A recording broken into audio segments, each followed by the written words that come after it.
Thank you. Got it. Thanks so much.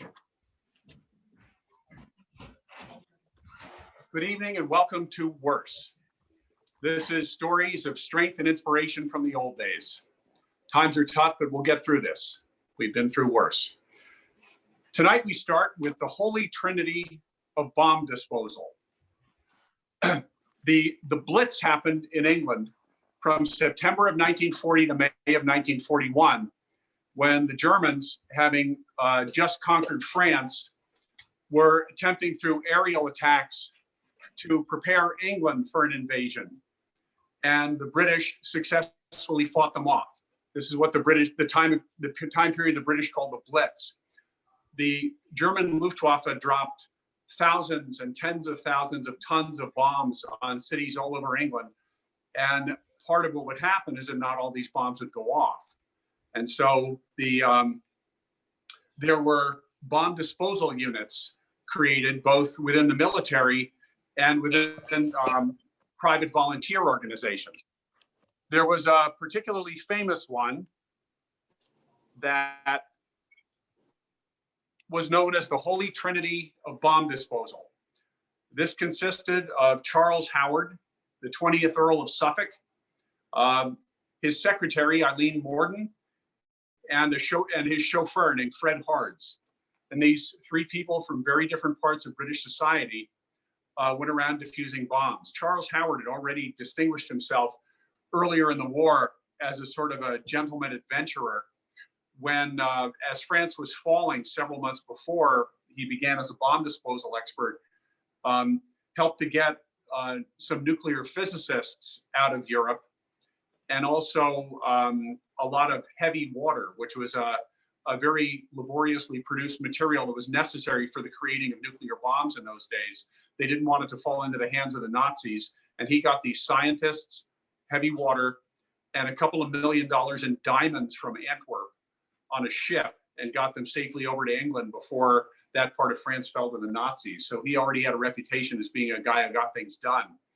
So he was interested in becoming a part of a bomb disposal unit, not just for the good it would do, but because he wanted to make sure that they learned as much as possible about how these German bombs are set up and the most effective way to defuse them.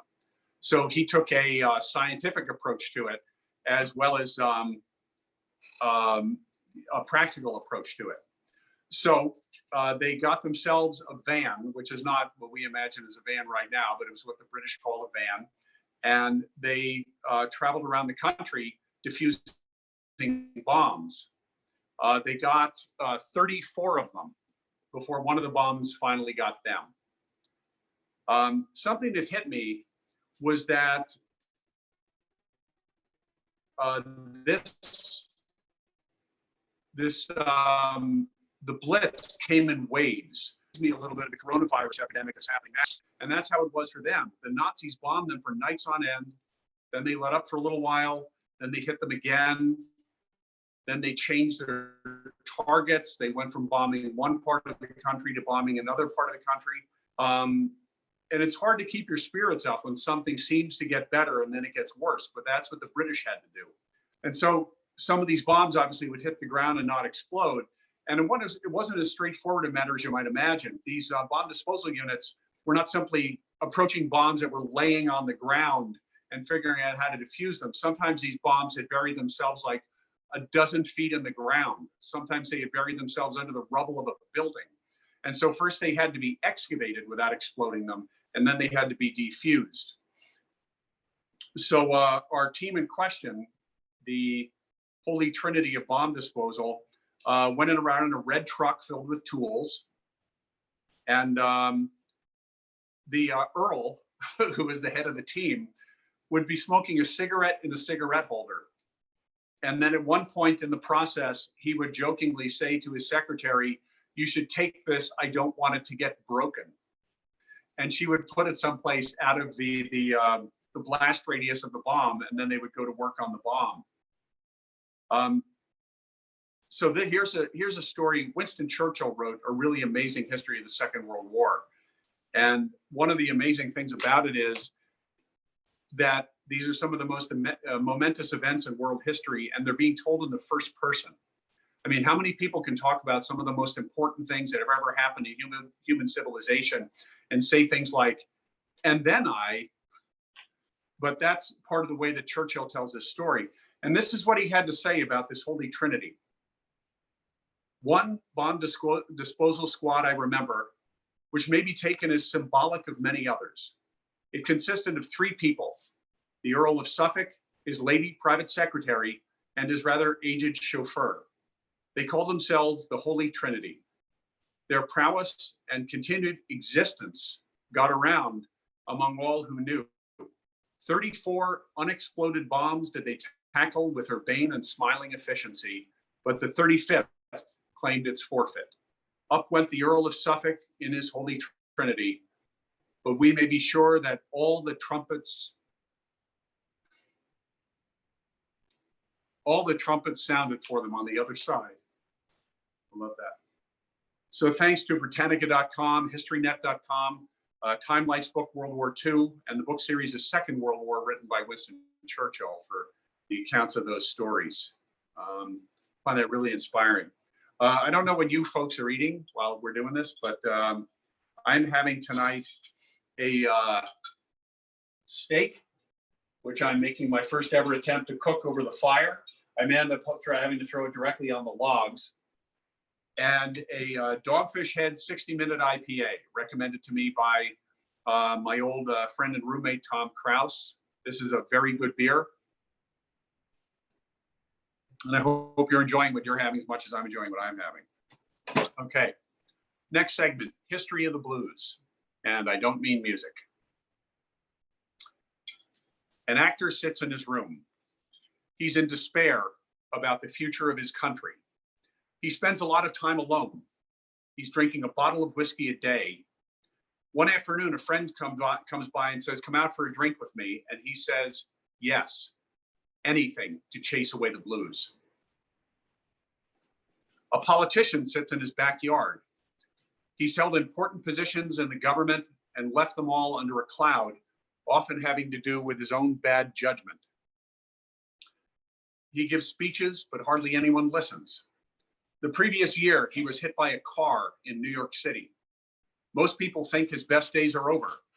And now his routine after lunch is to go out to this pond in his backyard, sink into a wicker chair, and remain motion companionless and immobile for at least half an hour. What the actor in our previous account called the blues, this old politician called the black dog. And it dogged him on and off all his life. For anyone who has struggled with depression, the actor's story won't cheer you up, because that actor was John Wilkes Booth. As Ken Burns tells it in his amazing documentary, The Civil War, it was on that day that he had a drink with a friend that he stopped by Ford's Theater to get his mail, which means he was a working actor, which makes it a little hard for me to have sympathy for him. But of course, depression is not simply a matter of circumstances. He stopped by Ford's Theater and he heard that Abraham Lincoln would be seeing a show that night. And at about 10 p.m. that night, he shot Lincoln and passed into history as a villain. But our second story of the politician whom everyone believed his career was over is from 1932, and that politician sitting slumped in his chair, struggling to keep the black dog at bay, is Winston Churchill. And 8 years later, when Nazi Germany had conquered most of Europe and England stood alone, he was chosen prime minister, and he gave hope and courage to his nation. He said, "Let us therefore brace ourselves to our duties, and so bear ourselves that if the British Empire and its Commonwealth last for 1,000 years, men will still say this was their finest hour." I don't have depression, but I sure have found it hard to keep my spirits up during this last year. And as I looked at how many famous people throughout history have had depression, or what we can guess is depression, since that diagnosis didn't exist until the 1900s, I found it cheered me up. It gave me a feeling that I was not alone. Maybe it'll do the same for you. So at least as far back as the ancient Greek doctor Hippocrates, the one that doctors' Hippocratic Oath is named after, people have recognized melancholia as a problem. They had various guesses about what caused it, ranging from demonic possession to too much black bile produced in the body. And their treatments ranged from holistic stuff like exercise and better diet, to exorcism, almost drowning a person, bloodletting, and spinning them in a circle to realign parts of their brain. The ancient Romans sometimes treated melancholy with chains, whippings, and infusions of gladiator blood. You read about these things and you'll feel very grateful that you live in the modern era. Maybe doctors are over-medicating people, but I haven't heard any cases of infusions of gladiator blood lately. Anyway, Beethoven had bipolar disorder, according to the National Association of Mental Illness, and a component of that, one of the poles of bipolar disorder, is a depressive state. And Charles Dickens, author of The Christmas Carol, Oliver Twist, huge number of other amazing stories, had, says one author, clinical depression, even though there were no clinics at that time. And I don't even know how we can talk about the subject without a look at someone who I barely mentioned earlier, who was merely a supporting character in John Wilkes Booth's story, Abraham Lincoln. He had some hard knocks that would get anybody depressed, no question. When he was a young man in Illinois, working as a surveyor, there was a young woman, Anne Rutledge, that he loved when he was in his 20s. And then she died during an epidemic, typhoid fever, and he was out of commission for a long time. This is a killer. I'm not even sure if I can get through this. It was a very rainy year. And he said that he couldn't bear the thought of it raining on her grave. So he was sent from Illinois to stay with wealthy relatives in Kentucky. It wasn't just circumstances. He had the mental illness. And he said once that if the sadness he felt was spread out evenly over everyone in the country, they'd all be miserable. Yikes. The writer Virginia Woolf had bipolar disorder, in which the ill person suffers huge swings from euphoric feelings to the depths of despair. So she wrote great literature during the highs, and she laid around for weeks during the lows. One of the gifts of the modern era is a decision on the part of some famous people to go public with their depression, hoping that they can use their position in what's called the bully pulpit to show people that they don't need to feel ashamed. Bruce Springsteen, and when I heard that, I was like, oh no, not the boss. Yep. Says that his dad had it really bad and never got any treatment until late in his life. Springsteen himself had a bout in his 30s and a bad bout in his 60s. The Rock, Dwayne Johnson, has struggled with it. Kristen Bell, you know her if you saw her. She works all the time in TV and movies. She's gone public with it. Lady Gaga is posted with depression and anxiety. Terry Bradshaw, Buzz Aldrin, the astronaut, Gwyneth Paltrow. So depression doesn't always offer you a choice about how you respond to it. A friend said an amazing thing. The worst thing about depression is that it tells you that it's real. But if you can see through that lie, or even if it's too much right now, I just tell these stories to remind you that for thousands of years, you have not been alone. So thanks to The Last Lion by William Manchester, Ken Burns' The Civil War, Lincoln by David Herbert Dowd, and a heck of a lot of websites. If you just do a search of famous people with depression, you will get all the results you could ever want. I don't know if it works that way for you. I'm now trying the direct on the burning logs approach to cooking a steak. But as I mentioned, I find that when I hear about tough things other people have gone through, stories of endurance, stories of triumph over endurance, it cheers me up. And one of the most amazing stories I've ever read, I was introduced to this in a book called Empires of the Sea. I'm forgetting the name of the historian now, but it is the story of the conflict between the Ottoman Empire and Christian Europe during the 1500s in the Mediterranean Sea. And one of the keystone events of this was the Siege of Malta, which on both sides is a titanic story of endurance over the course of a siege that lasted for over 4 months. So here's a piece of it. Malta is a small island in the middle of the Mediterranean Sea, and in 1565, it was ruled by the Knights of Malta. These knights were a strange crew. I want to say up front, whether you're Muslim, whether you're Christian, there are no heroes in this story. These were not nice people. The Knights of Malta used to be called the Knights Templars, and it was their sworn duty to protect Christians who went to the Holy Land. But then after the Ottomans came in, took over the whole Holy Land, made it part of the Ottoman Empire. These knights were sort of without a home, and they took over the island of Malta, and they became the Knights of Malta.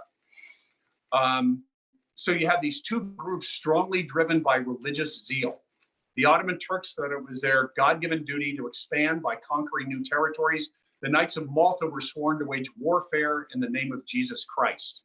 And to give you an idea of the kind of fight these people fought, there was enormous amounts of slave taking on both sides, in the millions, in the Mediterranean Sea during this time period. And one time, the Knights of Malta, who were sworn to protect Christians, needed money. So on an island that was inhabited by Christians who welcomed them as protectors and saviors, they just threw the entire population on their ships and sold them off into slavery. So it's not about right and wrong, but it is about endurance in this particular case. See what you think of the story. The heads of the Knight of Malta, the knight was an old man named Jean Perisseau de Lavalette. And Lavalette got wind that the Ottomans were sending a huge fleet to conquer the island, because the Ottomans saw it as a stepping stone to conquering Italy. The Ottoman Sultan wanted to be crowned emperor in Rome. So Lavalette sent everyone to work fixing the ancient, outdated fortifications on the island of Malta, which consisted of two towns, Birgu and Sanglia, and a small, outdated medieval fort called St. Elmo, which was so outdated it would fall apart easily under cannon fire. So Lavalette had about 500 knights and several thousand Maltese people. The Ottomans showed up with a fleet that filled the entire eastern horizon with sails. The numbers estimates range from 24,000 to 30,000 soldiers and sailors. And the Ottomans had no equal when it came to reducing fortifications to piles of rubble. So they landed a few miles up the tiny island. They made their plan. They would conquer this little island, this little castle of St. Elmo first, because it was on a hill. Then they'd use that base to fire into the towns of Birgu and Sanglia to conquer them. So their engineers, their experts looked at it. They said 4 or 5 days. This fort is nothing. So they set up their big cannons. They started pummeling it. Lavalette gave thanks to God that they had chosen this target, because he knew St. Elmo wouldn't last, but he knew that it would buy them time to strengthen the fortifications in the two big towns. So the only job he had to set the people to that were in the fort, the knights that were in there, the Maltese people that were in there, and various adventurers that had flocked to Malta from all over Europe when he sent out the call. What he had to get them to do was to hold on as long as possible. So the Turks sent thousands of men against the fort, but they were repulsed. The knights lost far fewer men, but they could afford to lose fewer because they were far fewer numerically. And this happened again and again. Lavalette sent reinforcements and small boats across the harbor to this fort. But the situation eventually became hopeless. And the knights said, in their spirit of, heroic service to God, we want to sally out, fight them, and we all want to die heroically.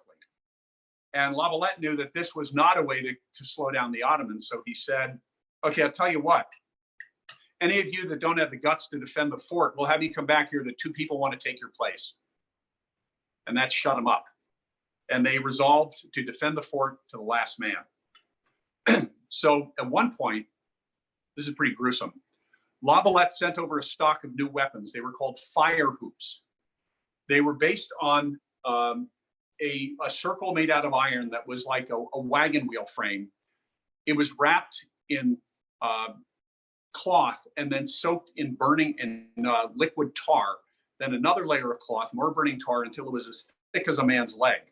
They would wait until the Ottomans attacked in huge numbers, because that's what the Ottomans would do. They would try to overwhelm the defenses with a gigantic massed attack.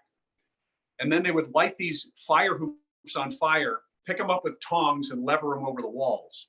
So they would go spitting and bouncing down into the Ottoman attackers with this burning pitch getting caught in the loose flowing robes of the Ottomans, sticking to them, burning them, sending them running and screaming toward the ocean to put themselves out and spreading terror and fire in their wake.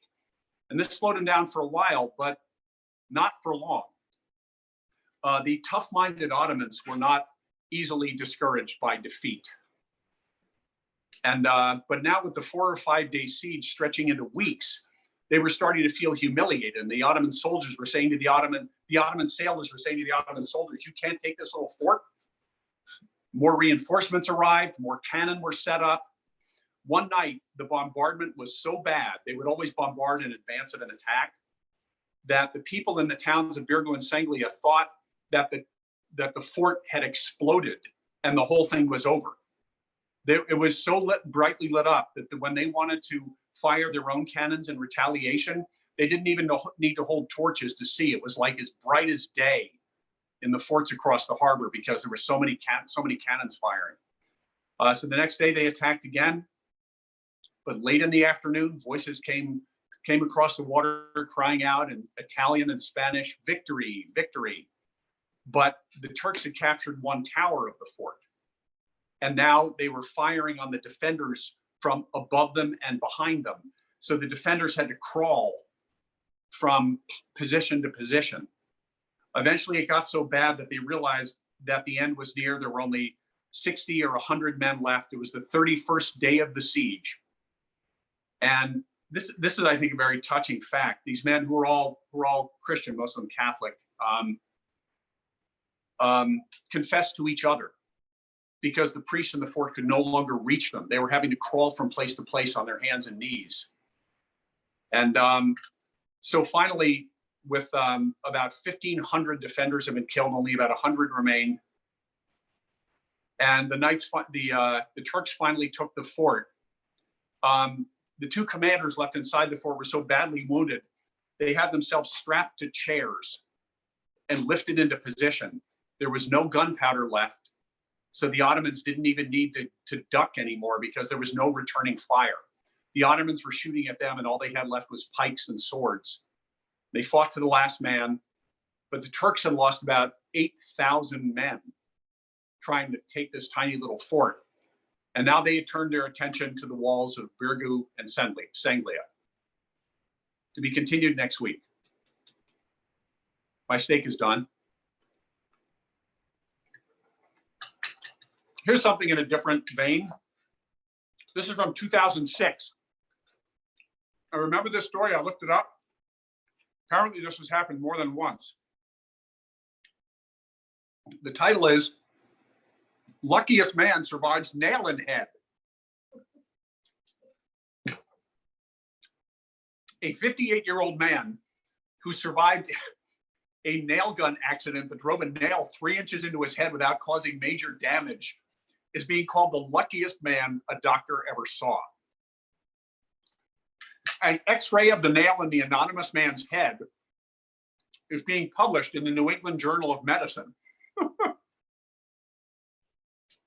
I refer to him when I teach as the luckiest man I've ever encountered, said Dr. Ann Heyman, a professor of neuroradiology at, where was she? I lost my place, who is a Texas neurosurgeon. A relatively small volume of injured brain from a nail may be tolerated much better than a large brain injury from a stroke or a gunshot wound or something like that. That doesn't strike me as hugely insightful, but I absolutely believe them. Me banging my head against a windshield of a car going 75 miles per hour may cause more injury. Oh yes, the doctor pointed out that this nail happened to go into the guy's head through the actual pathway that surgeons use to get to the skull base. So he was extremely lucky.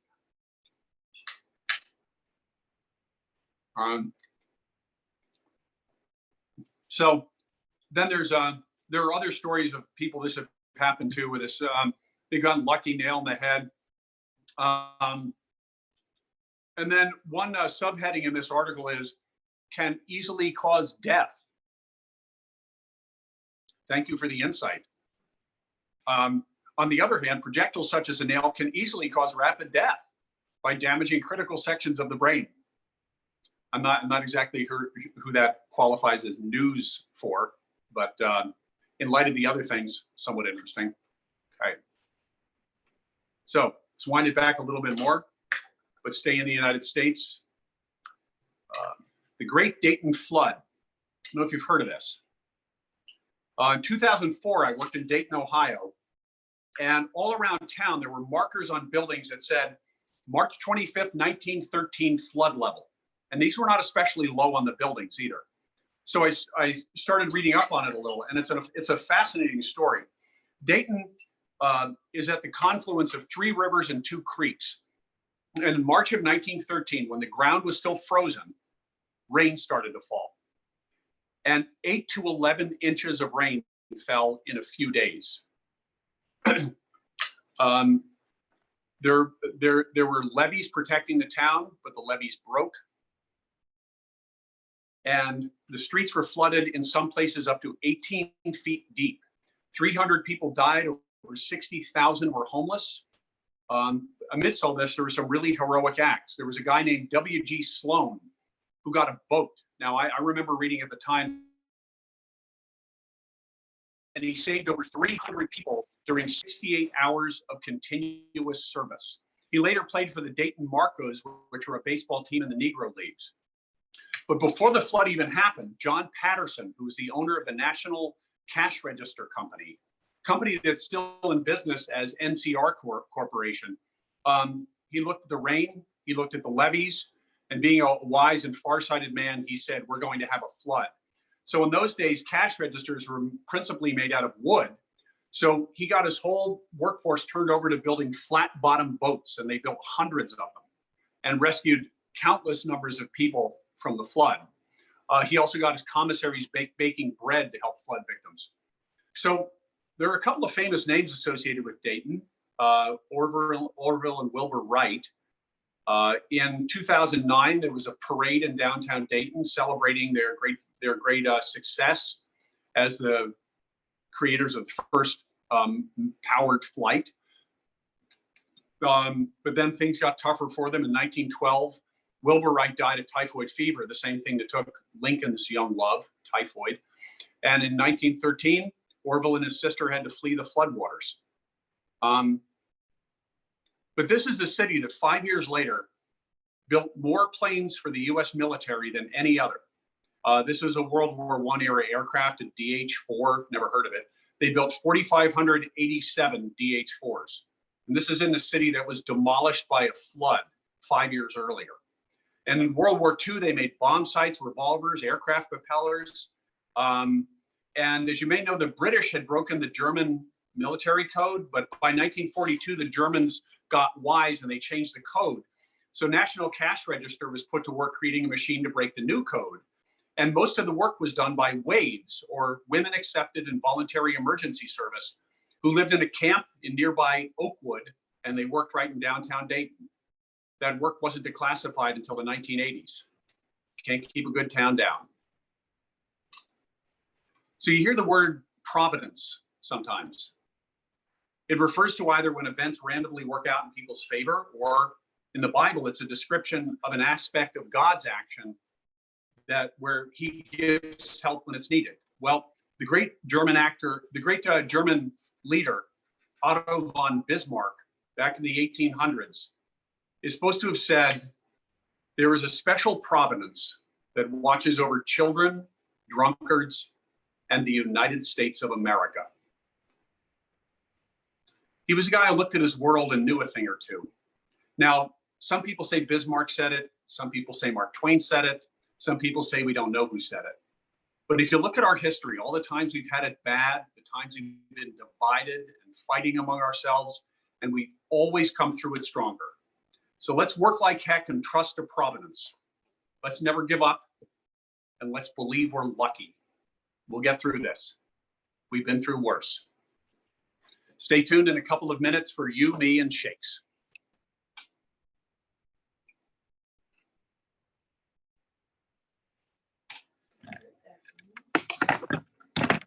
Thanks, sweetie.